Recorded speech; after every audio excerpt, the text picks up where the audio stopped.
Voilà, donc je reprends la vidéo à ce niveau-là. Donc je vais faire un cercle, L pour créer une petite ligne ici qui va se retrouver au centre de mon plateau.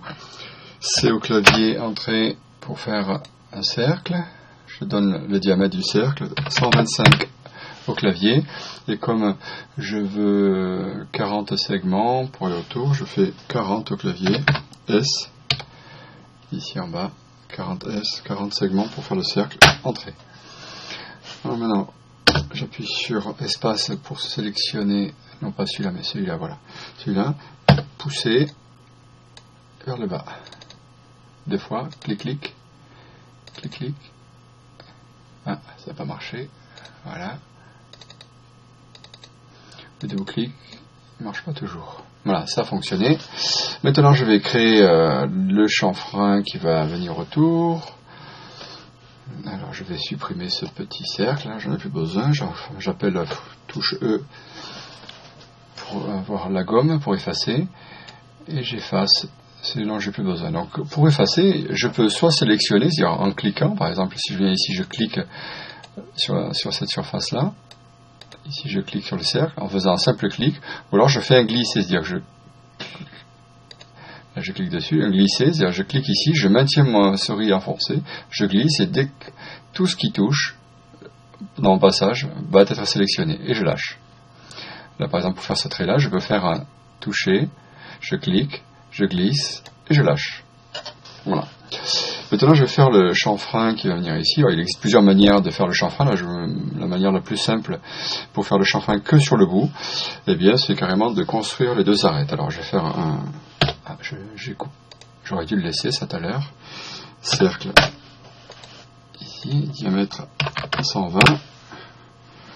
40 segments. Là, j'ai créé donc l'arête du haut de mon chanfrein. Maintenant, je vais créer la deuxième arête. Pour cela, je vais descendre cette arête-là. Donc, je vais zoomer dessus en faisant tourner la roulette de ma souris. Je sélectionne mon arête. Voilà, l'arête est sélectionnée. M au clavier pour déplacer. Je clique et je descends. Alors là, pour éviter pour que je reste bien dans l'axe vertical, j'enfonce la touche, la flèche haute de mon clavier. Je donne ma direction. Voilà, je suis bien en Z. J'entre 5 au clavier et je valide. Donc là, je viens de créer ce petit chanfrein là. Je vais faire pareil pour ici. Alors, je sélectionne M. J'enfonce la touche verticale au clavier. 5, entrée. J'ai sur mon chanfrein, donc SketchUp a créé deux petites arêtes là ici. Ces arêtes là, si je les supprime, donc là, je la sélectionne, et si je supprime l'arête, du coup je crée un trou et je vois l'intérieur de ma pièce de bois. Donc enfin, je refais CTRL Z pour revenir derrière.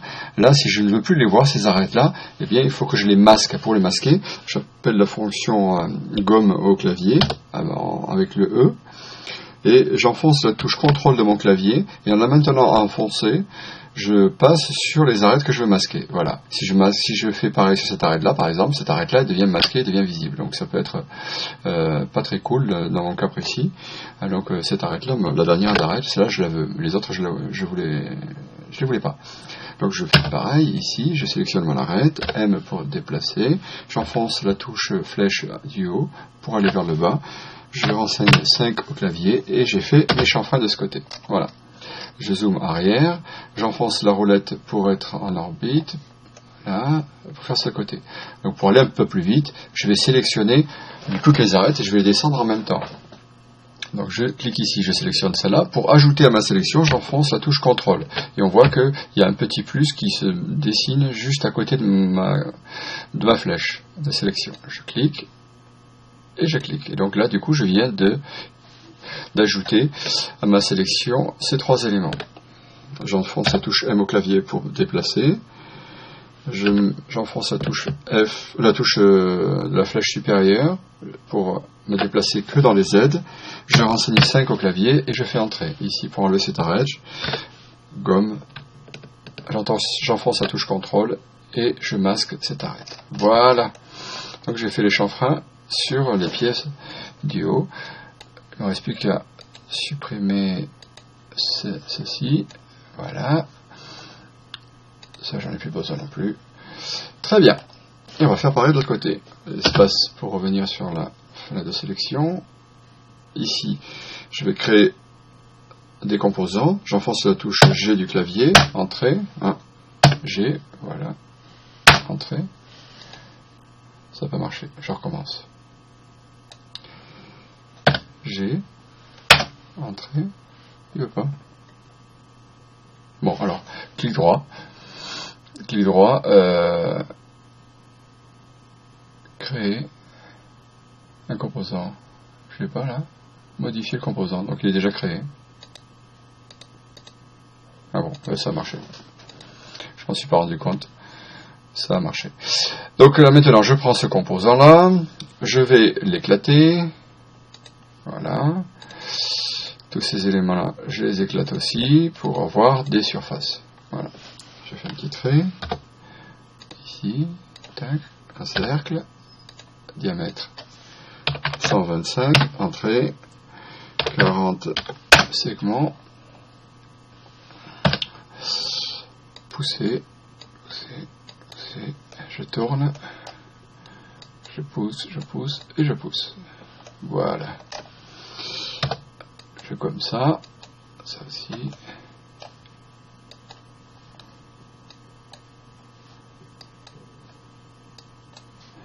Un cercle, le rayon 120, entrée, et je fais les chanfreins. Alors, pour sélectionner, je sélectionne celui-là, j'enfonce la touche CTRL, il peut arriver que je me trompe. Je me suis trompé, voilà, c'est ça que je veux. Donc pour enlever de ma sélection, voilà, ça peut arriver, je me trompe, pour enlever de ma sélection, j'enfonce la touche Shift de mon clavier, c'est le Shift, c'est la flèche vers le haut, pour enlever de ma sélection. D'ailleurs, il y a eu un plus ou moins qui s'est affiché. Voilà. D'ailleurs, ouais, donc là je sélectionne, je reclique dessus, ça l'enlève. Et là je sélectionne, donc ça fait plus, moins au premier clic ou au deuxième clic. M pour déplacer vers le bas, j'enfonce la touche flèche vers le haut, j'oriente vers le bas, 5 mm, je descends. Je retourne de l'autre côté, je fais pareil, espace au clavier, voilà, et je sélectionne mes arêtes, 5, ok, et la gomme, je supprime tout ce dont je n'ai pas plus besoin, voilà, le petit trait aussi, ici. Je fais une fenêtre de sélection de gauche à droite pour sélectionner uniquement les pièces horizontales. J'ai, pour avoir la fenêtre, là, je fais dessous, voilà, créer. Il existait déjà, je le remplace. Très bien. Voilà, donc là, dans ma structure, j'ai ici le composant 1. Ah ouais, le composant 1, c'est tout à l'heure, là, quand j'ai cliqué, j'ai fait un peu trop vite, du coup, j'ai même pas eu le temps de lui donner un nom. Donc là, il y aurait le dessus et le dessous. Je peux, si je le souhaite, cliquer droit, renommer, lui redonner un nom, soit ici, soit je peux le faire ici avec c'est la fenêtre, donc info sur l'entité, là où il y a marqué composant 1, je peux l'appeler dessous, dessus, ouais, c'est le dessus, celui-là, entrée. Et voilà, dessus et le dessous. Là, le dessus et le dessous. Mais tout ça, ça fait le dessous plat. Dessous le plat, je vais mettre 4 petits pieds. Voilà, ici, là. Un petit rectangle, là, que je vais faire de 20 par 20. Il me l'a fait directement de 20 par 20. Je fais CTRL Z pour zoomer. En fait, quand je fais un rectangle, soit donc je suis un rectangle, il peut me faire plusieurs propositions. Par exemple, ici, voilà, là il me propose un rectangle dont la proportion est au nombre d'or. Quand je suis un carré, il me le propose aussi. Alors, ce sont 2 propositions, soit un rectangle d'or, soit un carré. Donc c'est pratique parce que là si je vais faire un carré par exemple de 20 par 20, voilà, je m'étire et je m'arrête, donc là par exemple 20 par 20, je vais regarder en bas pour être 20 par 20. Ou sinon, je fais un rectangle au pif et je rentre la valeur que je souhaite. Voilà. Maintenant, je vais le pousser, tirer. C'est des petits pieds que je vais coller dessous. Ils vont faire 5 mm d'épaisseur. Voilà. 5 mm d'épaisseur. Donc là, j'ai 10 mm. Là, j'ai 10 mm. Donc ça, je vais le déplacer. Donc je fais 1, 2, 3. En faisant 3 clics. 1, 2, 3. Oh, ça marche pas toujours. Hein. J'ai vraiment un problème avec l'ordinateur quand j'utilise le logiciel pour enregistrer cette vidéo. En faisant 3 clics, ça sélectionne l'objet. Je vais l'appeler pied. Il y en a plusieurs. Et créer. Voilà, que je mets mon pied. Et je vais le déplacer. Donc de là à là, je mets 5 mm. Et d'ici vers le haut, 5 mm. Voilà. Donc lui, il est resté collé et plaqué à cette surface. Il est vraiment resté plaqué. Il a bien compris. J'ai pas eu besoin d'utiliser les flèches de mon clavier. Voilà. Maintenant ici, je vais faire un petit chanfrein là. Ça peut être pas mal d'avoir un petit chanfrein tout autour. Mais avant de faire chanfrein, pour que vous compreniez bien le principe des composants, je crois que j'ai déjà expliqué dans une autre vidéo, mais tant pis, je vais le refaire là. Là, je vais le déplacer en forçant la touche CTRL, donc ça va faire et le copie. Tac, voilà. Je sélectionne celui-là et celui-là. Et je déplace, à copier, ici. Voilà, j'ai 4 pieds. Bien. Maintenant, je vais modifier celui-là des composants. Pour pouvoir le modifier, je double-clique dessus jusqu'à ce que je puisse rentrer à l'intérieur. Avec le double-clic.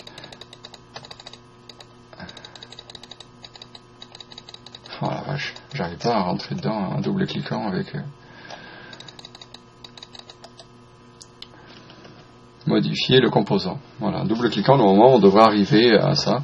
Mais j'y arrive pas avec... certainement, sans le logiciel d'enregistrement de la vidéo, on devrait y arriver plus facilement. Donc je vais dessiner ici le chanfrein que je vais faire autour, parce que je vais faire un petit chanfrein tout autour. Donc je vais utiliser notre méthode, bien plus simple, vous allez voir. Donc là je fais un petit chanfrein de 2 par 2, voilà, un petit chanfrein de 2 par 2, T pour 1, 2 mm, voilà. Ici 2 mm, donc c'est un chanfrein de là à là, je fais une ligne, de là à là. Le chanfrein que je vais faire, c'est celui-là. Donc si je fais un poussé, ici, je fais un chanfrein que sur cette arête-là. Voilà. Et donc là, je n'ai qu'un seul chanfrein. Par contre, je veux, moi, c'est les chanfreins tout autour. CTRL Z pour revenir. Et je vais utiliser cet outil-là qui permet de pouvoir... ça s'appelle Suivez-moi. Donc je vais faire suivre le chanfrein tout autour. Il y a deux manières. Soit je sélectionne la surface, donc la moulure, là en l'occurrence c'est un chanfrein, et après je lui dis le trajet qu'il veut mener. Moi je préfère d'abord donner le chemin, et après, seulement après, appeler l'outil. Voilà. Donc là je suis en sélection. Un clic, donc je sélectionne la surface. 2 clics, j'ai la surface plus ce qui l'entoure, donc le rectangle autour. Maintenant j'enlève de ma sélection la surface, j'enfonce la touche Shift du clavier, et là je n'ai comme sélection uniquement le carré qui se trouve ici en haut. Voilà. J'appelle l'outil Suivez, il me demande sélectionner la face à extruder. Eh bien c'est celle-là la face. Et hop, il me fait un chanfrein. Donc il a fait un chanfrein tout autour. Voilà. Et on comprend bien l'utilité d'utiliser des composants. Là, j'ai fait un chanfrein à cette pièce-là. Les autres pieds sont aussi chanfreinés. Pour sortir de ma sélection, je clique à l'extérieur. Les lignes de construction qui sont ici, là, pour les supprimer, je peux le faire en une seule fois. Ici, supprimer les guides. Les guides ont disparu. Voilà. Je me retrouve avec mon petit plateau à desservir et des petits pieds dessous. On va lui coller matériel. Alors, je verrai sur une autre vidéo, je vous expliquerai comment créer sa propre bibliothèque de bois. Pour l'instant, on va juste prendre celle qui est dans SketchUp, ici, dans bois. Voilà, il y a plusieurs matériaux. Le bois, je prends celui-là, et je le déverse directement sur ma matière. Voilà, dessous, on peut me prendre un autre bois, voilà, pour le fun. Voilà. Voilà, donc on a les 4 pieds, on a les pièces de bois. Voilà, ma pièce de bois est terminée. Si je veux faire un rendu un peu spécial, un peu plus sympa, je peux aller travailler dans les styles. Dans les styles, par exemple, il y a arête de croquis. Et puis je peux en prendre un qui peut être un peu plus fun. Voilà, on peut se choisir un truc, donner l'impression que le dessin a été fait à la main. Arête de croquis, ouais, celui-là il est pas mal, il est rigolo. quand on utilise certains styles, eh bien on voit pas les moulures, les moulures disparaissent. Des fois, dès qu'il y a un chantournement, on n'a pas tous les détails. C'est un petit peu embêtant. Par exemple ici sur l'avant-plan, eh bien là je vois bien la moulure. Là derrière, c'est beaucoup moins évident, quoi. Et ça, on le retrouve sur tous les styles un peu plus compliqués. Les gagnants concours, là, des trucs, c'est assez cool, c'est rigolo, hein, papier. Voilà, là, ça... Là, si je clique sur la maison, c'est tous les styles déjà utilisés, que j'ai déjà utilisé. Ça, c'est le style que j'avais tout à fait au début, avec les extrémités un peu grossies, là. J'aime pas toujours ce style-là. Je viens dans édition, j'enlève les extrémités, voilà. Et j'enlève aussi les arêtes prolongées. J'aime pas bien, moi, les arêtes qui sont prolongées. Là, si je mets à 8, voilà ce que ça donne, quoi. Ça fait des traits, bon, ça peut être fun des fois, mais bon, j'aime pas trop. Et puis les ombres, on les a ici, fenêtre, ombre, voilà. Là, si j'utilise, je clique ici, j'ai les ombres qui sont dessinées. Et puis à moi donc de donner l'orientation de mon soleil.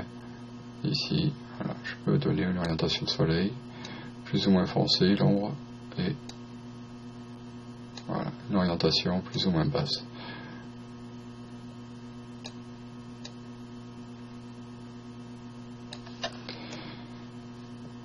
Assez rapidement, on peut faire un petit rendu sympa de travail. Voilà, au niveau du bois, au niveau des vénages, tout ça, on verra ça un petit peu plus tard. Voilà. Je vous remercie. Je vais continuer à vous créer d'autres vidéos. Pour le prochain vidéo, ce sera certainement un meuble dans lequel on verra tous les assemblages, modifications d'assemblage, panneaux plaqués, alésés, et les queues d'aronde, tout ça. Voilà, à bientôt.